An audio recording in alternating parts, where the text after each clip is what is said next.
Josie knows the time. Her running back.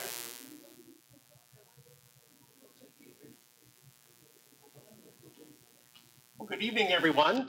I feel like I should say, and welcome to Plaid Shirt Night. But, yeah. Some of you didn't get the memo, though, so we'll try again another time. Good to see everybody here tonight.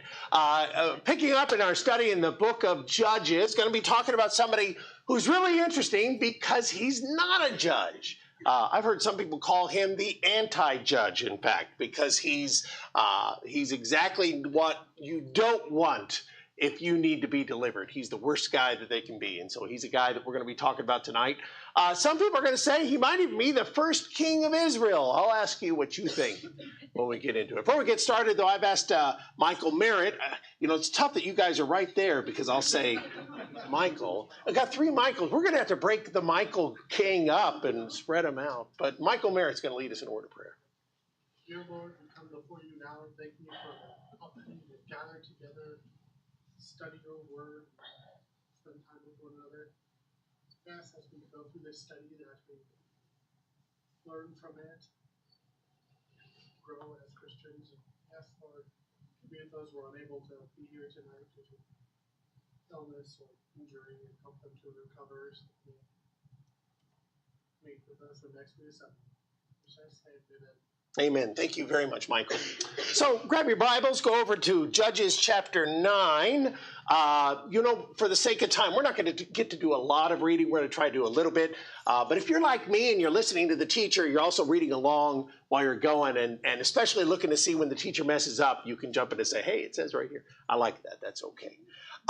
Last time we were talking about Gideon, if you recall. And Gideon was one of the great heroes of the Bible. Hebrews 11 throws him out there as one of the great men of faith that delivered Israel, and what a story it was. But it ended on a bad note. Ryan talked about that last week. He set up the golden ephod, and it became a stumbling block for Israel. It's one of those things that you think a smart, godly person, why'd you do it? And boy, that's the question we ask so many times of great people in the Bible. Why did you do that? What made you think that was a good idea? But he does. And he ends his time, and we have this little statement at the end of the book of Judges, chapter 8, right before chapter 9. It says, the sons of Israel did not remember the Lord their God, who had delivered them from the hands of all their enemies on every side, nor did they show kindness to the household of Jerubbaal, that is Gideon, in accord with all the good that he had done to Israel. So chapter 9 picks up, Gideon is gone, and we're introduced to a son of Gideon in chapter 9 and verse 1. Abimelech, the son of, I guess it's pronounced Jerubbaal, went to Shechem to his mother's brothers and spoke with them and all the family of his mother's house. It's the city of Shechem. Kind of an interesting city. A lot of things go on there. Kind of to remind you, way back in Genesis, Shechem was a Hivite city, one of the Canaanite tribes. And there was a guy there that the daughter of Jacob, that he fell in love with the daughter of Jacob, and they arranged for him to marry her. It was very ugly circumstances, kind of confusing circumstances, honestly. And then two of Jacob's sons, Levi and Simeon, go out and they kill all the men in the town of Shechem. And Jacob says that what you did there has made me a bad name all over. In the New Testament, kind of interesting, this is probably the place that's called Sychar, that in John chapter 4, Jesus meets the woman at the well. And she says, hey, our father Jacob gave us this well. And so it's kind of interesting. It's one of those places that has a really neat archaeological history. And, I like talking about those kind of things. So here's a picture of the city of Shechem. Actually, this is probably the entrance gates. And this was probably the old tower right here that would have sat out there. And as you're reading through tonight, they'll talk about sitting on the tower and looking out into the fields and seeing the men on the hillside. And you can see a hillside behind you and out towards the fields where everything are. Here's an aerial view. And then what's really neat here, this is one of those places that's really neat, is that there's this giant temple right here. You can see right there. It's great big. There's a person there, so you got to get a size of it. It's this giant temple. And tonight we're going to read about 2 or 3 times where it talks about the temple of Baal Bereth. And he's called Baal Bereth, El Bereth. And then it talks about a monument. And I don't know if you can see this stone right here. I was trying to find some better pictures. All I can say is, send me to Israel. I'll take my camera and I'll get better pictures one day. But right here is a stone monument. And this stone monument is kind of important.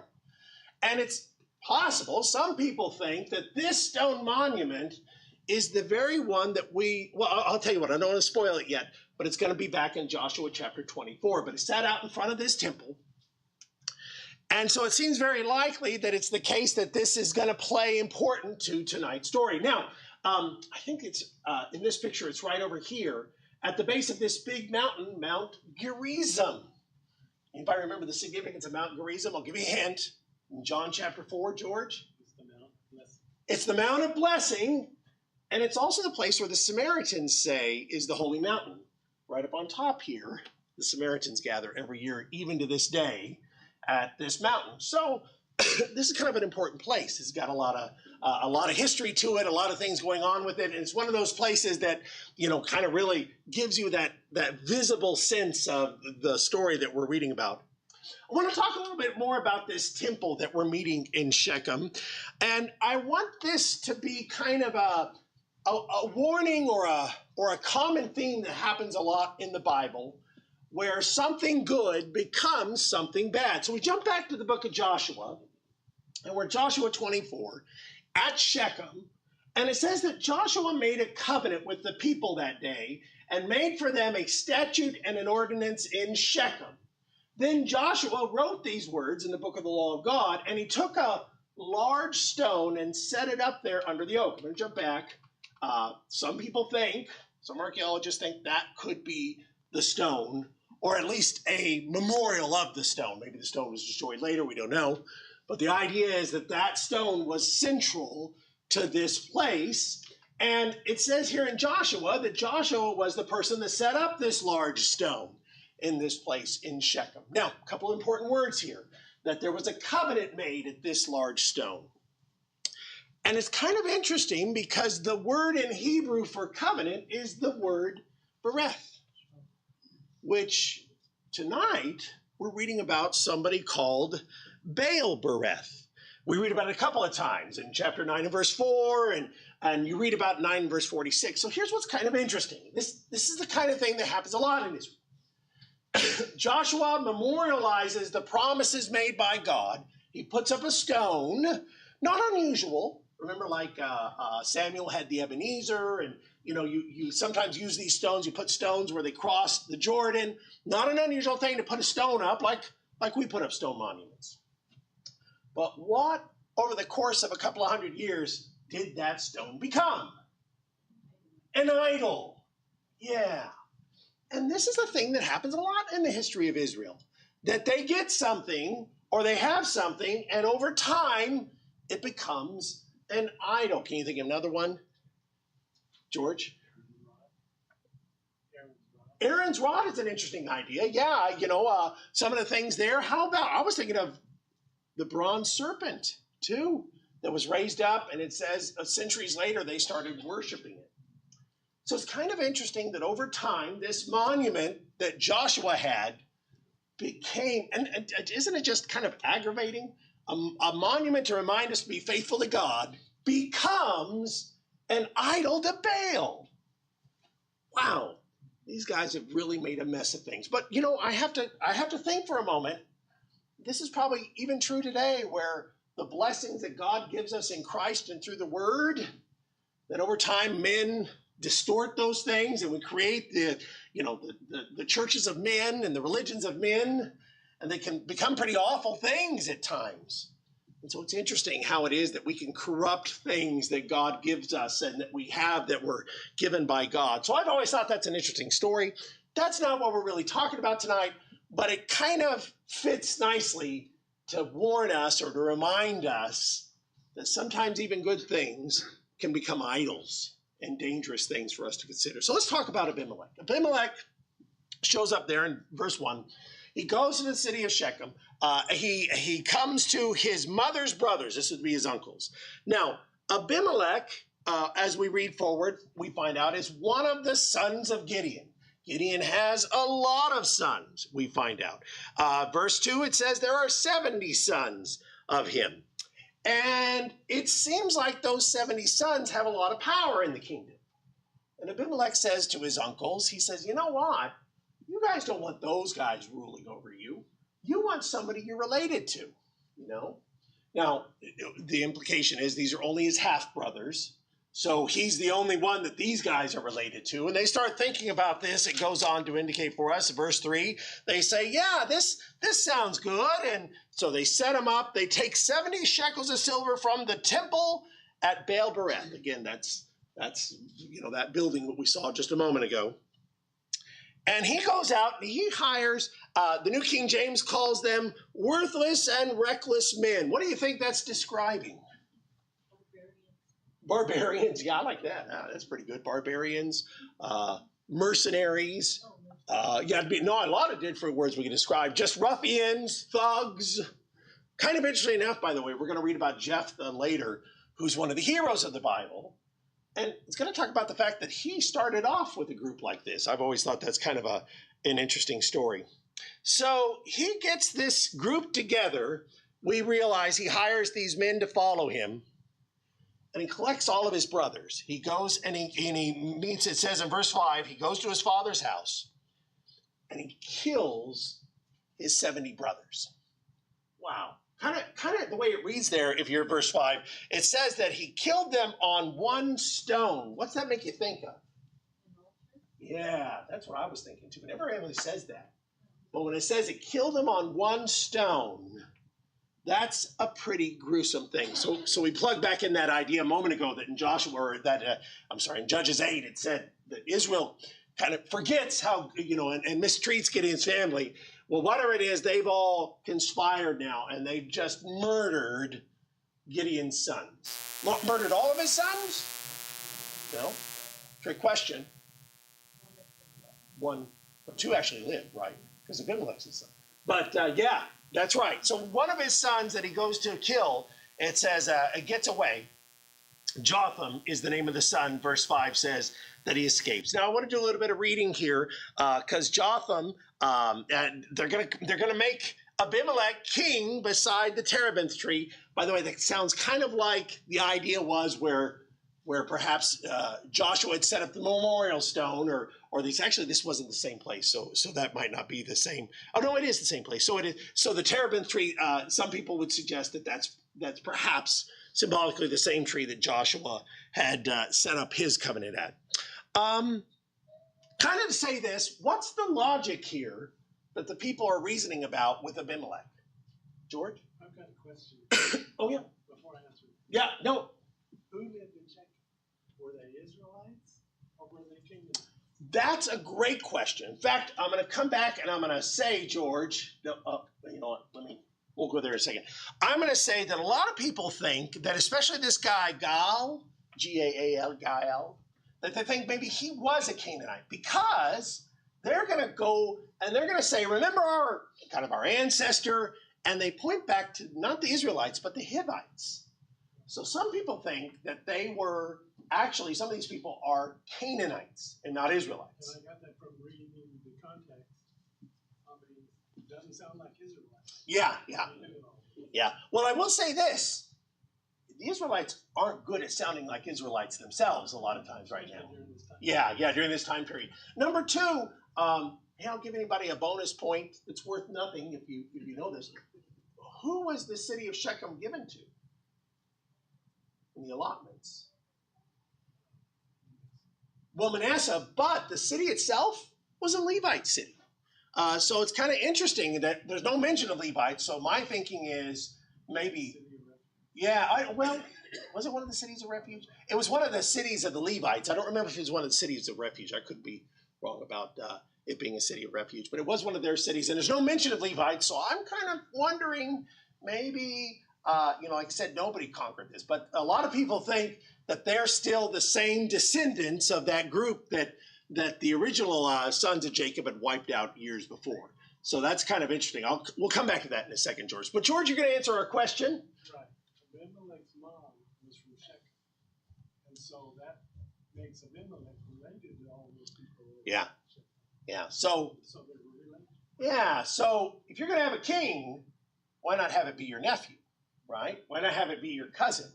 That's the way that they're seeing this value. Anybody else have a comment about this? You know, go ahead, Ryan. It seems like the tribes really like each other too. Yeah. Everybody doesn't seem to like anyone, and I don't know that Manasseh necessarily likes everyone either. So. Yeah. Yeah, it's kind of interesting. Remember when you were reading about Ephraim last week and how they kind of all acted about everything.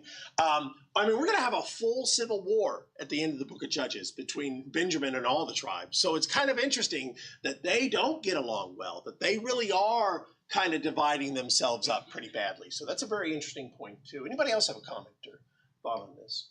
So Jotham escapes, and Jotham goes up Mount Gerizim. We just saw a picture of Mount Gerizim a moment ago, and he stands up and he says, I want to tell you a story. He's going to tell him a parable. Can I get somebody to read verses 8 through 15? 8 through 15. Isaac, you're my man. Thank you. Once the trees went forth to anoint the king over them, and they said to the olive tree, reign over us. But the olive tree said to them, shall I leave my fatness with which God and men are honored, and go to wave over the trees? Then the trees said to the fig tree, you come, reign over us. But the fig tree said to them, shall I leave my sweetness and my good fruit, and go to wave over the trees? Then the trees said to the vine, you come, reign over us. But the vine said to them, shall I leave my new wine, which cheers God and men, and go to wave over the trees? Finally, all the trees said to the bramble, you come, reign over us. The bramble said to the trees, if in truth you are anointing me as king over you, come and take refuge in my shade. But if not, may fire come out from the bramble and consume the cedars of Lebanon. So Jotham gets up there and tells this parable. I tell you what, you read this parable and you think, boy, I'm sure glad Jesus' parables are a lot easier to understand. What are we talking about here? So it starts off that the people say we want to make the trees want to make a king, and they go to the actual trees, and the olive tree says no. They go to the fig tree, another tree, verse 10 says, and the fig tree says no, not going to do it. They go to the vines now, not even in the trees anymore, and the vine says no. And then finally they end up with what? The bramble. The bramble, which are? Thorn bushes. And the thorn bushes says, yeah. I'll stop here. What do you think the parable is talking about here? George, what do you think? The trees are the people of Israel. Okay, so the trees are the people of Israel. I wonder if maybe they're specific people in Israel. That in other words, probably arguably the most important tree is the olive tree. A lot of people would say olive oil was like in everything and you used it all the time. So who had been the most important leader of Israel recently? Well, as we learned in the last chapter. Yeah. They asked Gideon to rule. Yes. And he said no. And God will rule. And he said no. He said no. And so the idea perhaps, I wonder, so Gideon's the obvious for the olive tree. I don't know about the rest. If they're a person or it's just the idea of his sons, his 70 sons. And they're noble and they're valuable and they're useful, but they're not going to reign. So then you go to the blackberry bushes. I don't know. You go to the weeds. The weeds are, this one's easy. Abimelech. He's the weeds. He's the weeds. And he says, yeah, I'll reign, but he said, if not, I'll burn you down. I'll destroy you. Now, Jotham says, okay, everybody, I want you to listen to this and think about this for a moment. He says, you know what? Maybe this is the king you deserve. That's kind of hurtful. Maybe this guy's going to be the king you deserve.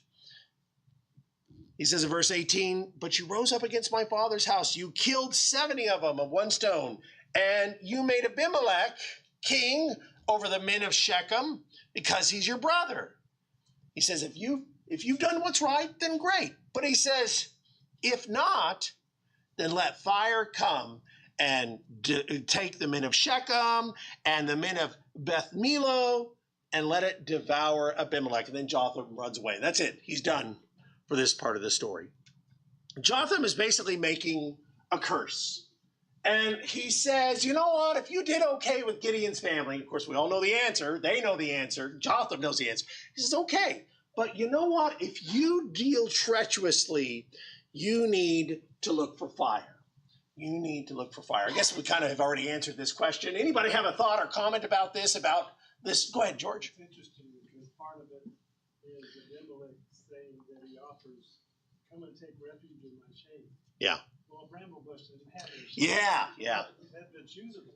Yeah. I was thinking about the idea that we're going lower and lower as we move along there. I don't know necessarily say if the olive tree is taller than but I was just thinking about, you're getting more and more desperate for shade, and, that it really is kind of ironic. And again, no value, that you're a valueless plant is what it's saying. You're actually just taking away. You're not giving back to things. So I think that's what's so interesting about it. Anybody else have a comment or a thought to throw at this? Greg. I'm not sure if I'm getting ahead of the reading here, but it's kind of interesting that Jotham made a point that Abimelech was a servant to his father. Yeah. And not necessarily his wife, so it would be more like Sarah and Hagar. Hagar. I kind of wonder about that. I'm not sure what to make of that comment, because at first I think, well, how significant is that? But what do you think, Greg? You think that's a pretty big deal?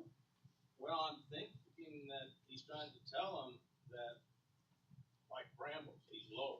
He's lower. He's not of the household, basically, but he is one of the servants' sons.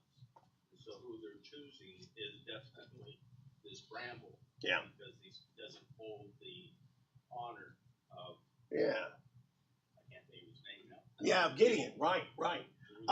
And I really feel like, I think you're really onto something there. And again, I really feel like the idea of saying that he's the bramble is to say he's so far removed from who his father was that there's just no comparison between the two. And that, any of his sons would have been better.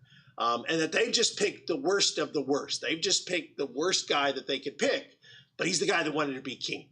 And that's the thing that they get with. Anybody else? Go ahead. Some of the commentaries said about the thing when you said that basically the commentary said they deserve each other. Yeah, that's right. And by the way, this curse he puts on him is really particularly on Shechem. It's really particularly on Shechem that this curse is going to be thrown out there.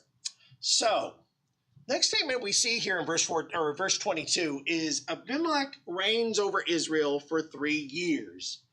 And God sent a spirit of ill will between Abimelech and the men of Shechem. And the men of Shechem dealt treacherously with Abimelech. Now, I think it's kind of interesting because, remind me again, men of Shechem are what to Abimelech? Yeah, his family, his uncles. But they get to not liking him. And, of course, it's very specific to say that's God's doing. God is bringing about these things. And it goes on to say that they begin to set up this plot. It says in verse 25 that they begin to plot against him. And it adds to this that they are plotting against Abimelech, but they're also now just robbing people. That they're just creating chaos. So can you imagine the people that made you king are now pillaging the countryside, And going back to what George said, it's not even clear if they're Israelites if they're even Israelites. So here's the guy that's the king of Israel, and he's using Canaanites, and they're actually just robbing everybody. Tell you what, that's a pretty terrible condition to be in. Let's talk a little bit about the evil spirit here. I always think those are interesting. What other times can you think of in the Bible where it talks about an evil spirit comes from the Lord to cause strife in someone's life? Who else comes to your mind? Go, Josie. Well, I thought of King Saul. Oh, nice. And what did that troubling spirit do with Saul? Well, he basically took, he had him, God didn't want to use him anymore because he had ranges left. Well, in 1 Samuel chapter 13 and 1 Samuel chapter 15, he had broken trust with God, and God said, "You'll no longer be my king." So yeah, he had done that. And he had selected David instead. What did Saul do as a result of that evil spirit? What was his action, Teresa? Well, he went after David. Yeah, he becomes utterly paranoid and begins trying to kill David. Great, go. I'm thinking of Job, and specifically, he allowed the devil to Oh, do his will. yeah. So if he allows that in that situation, Yeah. then who else would you, the father of lies, Yeah. who else would be better suited? Interesting to say that in that case it was a genuinely vexing, physically vexing. Anyone else got one? I just want to go back to the fact that Jotham was speaking from Mount Gerizim. Yeah, which is the Mount of what? Do you remember? I believe. Yeah, so the blessings and curses that God brought out are these mountains. Gerizim is what? Which was the curse? It was Ebal.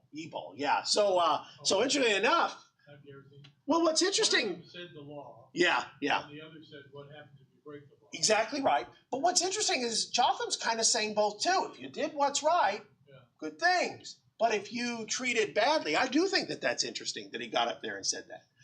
And I think that there have to be a lot of people that saw that as very ironic that he was up there pronouncing on them these things. I like that a lot. Any other evil spirits you can think of? George? Oh, I didn't think of that one. The 7 sons of Sceva in the book of Acts. What is that, Acts chapter 19? 18. All right. One more comes to my mind at the end of the book of 1 Kings, and that is the spirit that goes forth to deceive. And Micaiah, the prophet, describes how that spirit had gone to Zechariah, the false prophet, and deceived him. He doesn't know he's lying to Ahab, and he gives a false vision of victory to Ahab, and Ahab dies as a result of that. So I think it's kind of interesting that you have these moments like that. Go ahead. That is in relation to 2 Thessalonians 2:11. Would you read that? Oh, do you have that passage? Oh, yeah. Yeah, no, do you have that verse? Please. No, it's okay. If somebody go over and grab 2 Thessalonians chapter 2 and verse 11. Question is, it has something to do, that's kind of an interesting passage where Paul's talking about, deceiving spirits even now to a degree. Somebody have it? You got it? Go, Becky.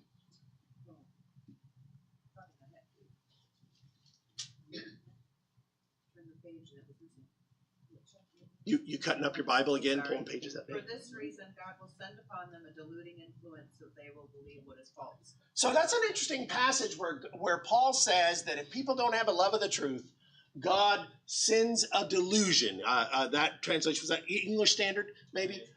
Okay, so, and it uses the term there, deluding influence. Some will just say a delusion, that God permits a delusion to come. I don't necessarily think that's saying a specific spirit, but a lot of times in the New Testament, they use that word spirit just to describe ideas, like John says, test the spirits and, see if they're from God or not. And he's talking about ideas and messages and things that we think about. But the idea that perhaps sometimes people get the false message. Can you imagine what kind of things that might be like, that perhaps these men begin to say, I think Abimelech's out to get us, or he's cheating us, or just a lot of things that this could work out. Anybody? Go ahead, George. I think of how the devil works. He doesn't make us do evil. He just suggests things to do, and we take them on the run with it. Yeah. Could be the same situation here. Yeah. That was in their heart, and God just let them do it. I think what's interesting, George, is you could talk about the idea of like the lust of the flesh, lust of the eyes, pride of life, that the more base we become, the more, Paul talks about this in 1 Timothy. He says, once or in Romans too, where he says, once you kind of give way, it just builds and steamrolls. The more you give into the flesh, the more hateful and evil you become, and mistrusting and bloodthirsty, all these different descriptions he goes into like that. And I can really see that to be the case. So we meet a guy named, verse 28, I've been pronouncing it Gaal, the son of Ebed. And he says, he goes up there and he says, who is Abimelech and who is Shechem that we should serve him? Is he not the son of Jerubbaal and Zebul his officer? Serve the men of Hamor, the father of Shechem, but why should we serve him? This, by the way, is why we think that maybe this guy might be a Canaanite, because he's talking about a guy that lived hundreds and hundreds of years before, but he was one of the Canaanites that helped to set up this city long before. He says, if the people were under my authority, I'd remove Abimelech. And so he said to Abimelech, increase your army and come out. So kind of interesting that he starts talking big. What's given him the courage to talk big? A few verses before this, it says, verse 20.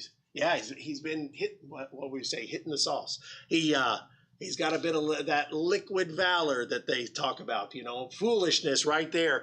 And they ate and drank, and they began to curse Abimelech. And so it is the case that Zebul, the ruler of the city, hears this. And he sends a message out to Abimelech. He says, Abimelech, here's what this guy is threatening. He says, get your army and fight me. He's challenging you, Abimelech. And so Abimelech is going to go out, verse 34 says, and he's going to surround the city of Shechem. It goes on to describe how they wait at night. That next morning, Gaal sees them with Zebul, and he says, look, are those people out there? Remember, it's kind of neat to see that area that they're at might be the very one we were looking at. He says, look, are those people out there? What does Zebul, the city ruler, that's Abimelech's guy, say? Yeah, it's your imagination. Those shadows. It's, you can kind of just hear him saying, you're seeing shadows of the mountains. That's all there is here. You're getting concerned. But Gaal's saying, wait, no, look. I can see, and I'm in verse 37, I see people coming up. He says they're coming, and here they're coming from the terebinth tree. Again, that tree that seems to be so central to what we're reading about. And Zebul says, well, you are the one, I'm going to just paraphrase, you were shooting your mouth off. This is your chance. Why don't you get out there? So Gaal goes out there and loses. He goes out there to fight. He loses the battle. This plan that they put together, that Abimelech has put together, Abimelech defeats his people. Gaal's kind of interesting. Gaal flees the area, but the impression is that most of the people come back into Shechem, and then the next morning, everybody comes out again, and it doesn't look like Abimelech's there, but what happens? What do you read about? Verse 42 comes out again. Everybody kind of thinks, well, this is all over, and let's get back outside to work. And they go out into the fields, and who's waiting out there? Abimelech. Abimelech's waiting out there. Verse 44, Abimelech and the company with him rushed forward, stood at the entrance of the gate of the city. The companies rushed in and killed them. Abimelech fought against the city. He took the city. He killed the people that were in it. He demolished the city. And he sowed it with salt. By the way, sowing it with salt. What's that mean? Yeah, so he's going to ruin the land.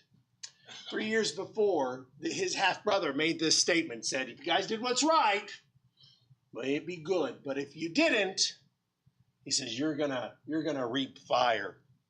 Now, it says the men of the city, of the Tower of Shechem. And by the way, this is a little confusing, because at first you think the Tower of Shechem, it sounds to me like perhaps some places this is called Beth Milo, the Tower of Shechem. This is something outside of town, or even itself its own little town. And again, some people think it might have even been that temple that we talked about a moment ago, because it's going to be described as a temple a little further on.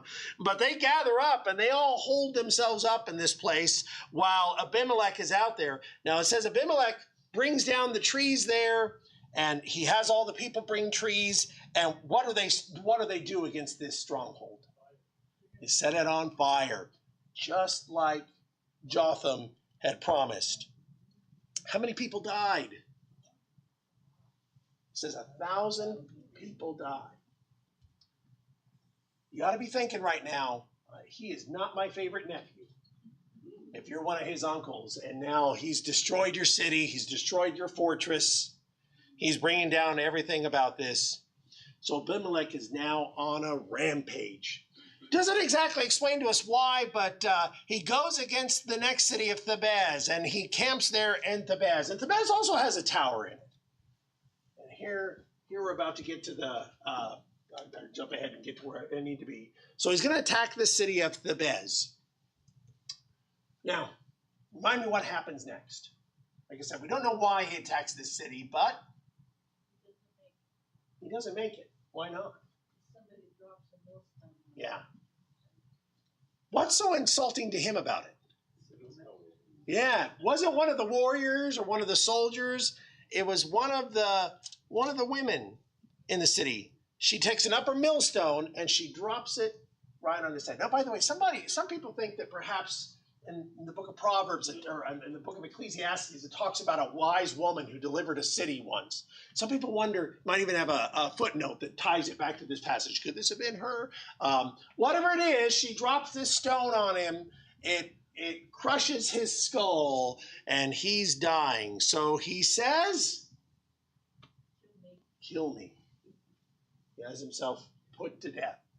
These are one of our 7 suicides in the Bible. And it's always kind of interesting of the 7 suicides. And I actually think there are 6. I don't put Samson in that story, in that list. But of those people, the 6 that there are, they're all pretty depraved people that meet an end. And, of course, the irony is one of them was Saul that we talked about earlier, too. So he has himself put to death. Thus, verse 56 summarizes the chapter for us. Thus, God repaid the wickedness of Abimelech, which he had done to his father by killing his 70 brothers. And the evil men of Shechem, God returned on their own heads, and on them came the curse of Jotham, the son of Jerubbaal. And so here we have a conclusion to this guy that we sometimes call the first king of Israel. Well, let's go to the question here. Is he really the first king of Israel? Why not, Josie? He anointed himself, basically. Okay. Now we're going to come back to that comment. Josie says, well, he anointed himself. That's kind of important to think about. What do you think, Teresa? Well, I was going to say he wasn't appointed by God. Right. And this is going to be kind of important, by the way.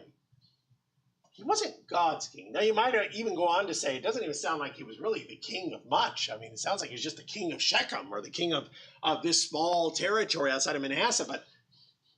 But fundamentally, he's not a king that God put into place. And this is kind of important because this comes up a number of times in the history of Israel. So the question is, are there any other men who are called king or called themselves king? This is kind of a tougher question, but what do you got, George? Absalom called himself king. Yeah, but does the Bible ever call him king? The answer is no. Saul's son, Ishbosheth, yeah, declares himself king, but he's never identified as king because God never selected him as king. We have a queen that set herself up as queen, and I would say Athaliah set herself up as queen, but she's never considered that because God did not choose them. George? Well, let's do it. 2 Samuel 2:10. Saul's son was 40 years old when he became king over Israel, and he was king for 2 years. So what's interesting is, it's just like this guy, where it says he was king of Israel for 3 years, but he wasn't God's king. So that's where I say, I don't think they're really the king. Like Athaliah is the queen, but I don't think she's really the queen. And the reason this matters is that there was a promise by God that there wouldn't be a king again. But a lot of historians say, well, wait a second. There was a strange period about 100 years before Jesus where there were some kings in Israel, but they weren't God's kings. And so the point is, if God didn't build the house, what does the psalmist say? Then it doesn't stand. Then it's not there. Greg, what do you got? Oh. I'm just resting my back. Oh, fair enough, yeah. It's so interesting. Stay away. So it is an important point to say this. There are a lot of people there that set themselves up as king. But if God didn't set them up as king, they really aren't king. And that's an important idea. That's something that really matters in the New Testament, that the New Testament writers play a little bit on this, like you can't be the priest unless God makes you the priest, and points like that. That's the significance of kingship, is that while Abimelech may have called himself king, and we even have these statements where it says Abimelech was king for 3 years, but he really isn't. He really isn't, because he's not God's man. He's not God's king. Well, that's part of their wickedness. That's part of the wickedness of Shechem. Yeah. Yeah. What's interesting is, again, it's the king they deserve. Dishonest and unscrupulous and, again, the bramble, for all the things that they could have. David will be the olive tree, but this guy is going to be the bramble. And I think that's interesting. One more thing to kind of think about, this curse that Jotham brings about. I kind of wondered about this a little bit and thought I'd ask your thoughts and hear what you have to say about this. What do you think about cursing somebody like this? This Jotham standing up there and bringing this curse. Do you think what do you think the weight of that kind of thing is, or the idea? We're going to talk about this in Galatians a little further on, because the language of the curse is important in the book of Galatians. Really appreciate that Stephen kind of reminded us of this mountain and the blessings and the curses that come from the two mountains here, and the idea of the curse. What do you think Jotham's curse, what do you think the power of that curse came from? What do you think the power of a curse comes from? What do you think, George? Well, God is behind it. Okay. Jotham was just carrying out God's will. So a couple of things we can ask: is Jotham inspired, or is there maybe something else we point to as well about Jotham's curse? And one thing I would suggest is that even the idea of him being in the place he was at when he calls out that curse is the idea that he already had God behind him on this. Not so much that Jotham was a righteous person, he may have been, but the idea is that the curse was already there. And that's kind of important to say. It isn't as though that Jotham invents a curse. And today you think of somebody saying, hey, this guy cursed this person and terrible things happen. That's not exactly what Jotham is doing. Jotham is taking the curse that already exists by those who are disobedient. And again, the location that he brings this from is probably a significant point to that. And he's delivering that. So here's a question to think about then. Can you curse people today? What do you think, Teresa? Well, I was thinking, if we said to someone, if you don't obey the gospel, you'll go to hell, we're just telling them what God's already said. Well, Teresa, you kind of shortcut where I wanted to go. I wanted to drag it out a little more, kind of weave around. Teresa just actually kind of jumped right to the point.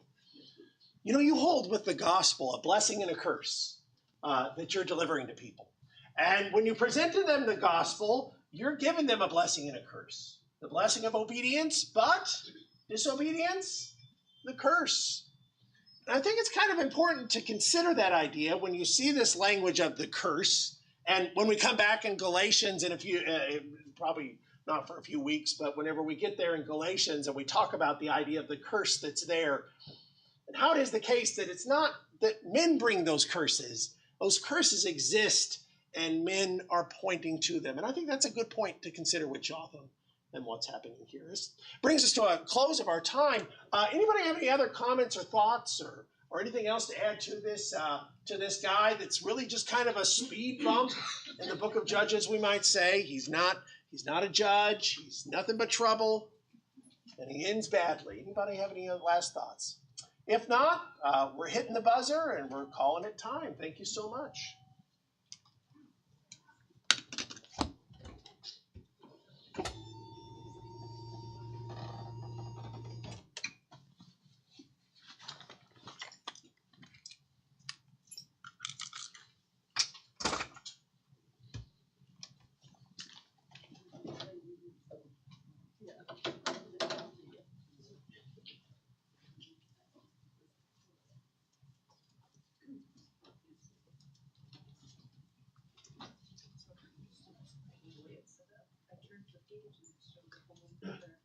Only numbers. So, And I turn the page to 11 and it says, First Timothy, was like, wait a minute. Oh. Because mine says the beginning here at the top, and this is showing that this is their second, first Timothy starts. I'm thinking about it, I thought you were So saying, sorry. that there's something I do know about these Bibles. And that is, why on earth do they start numbering them after the New Testament? So in other words, it makes the number normal nuisance.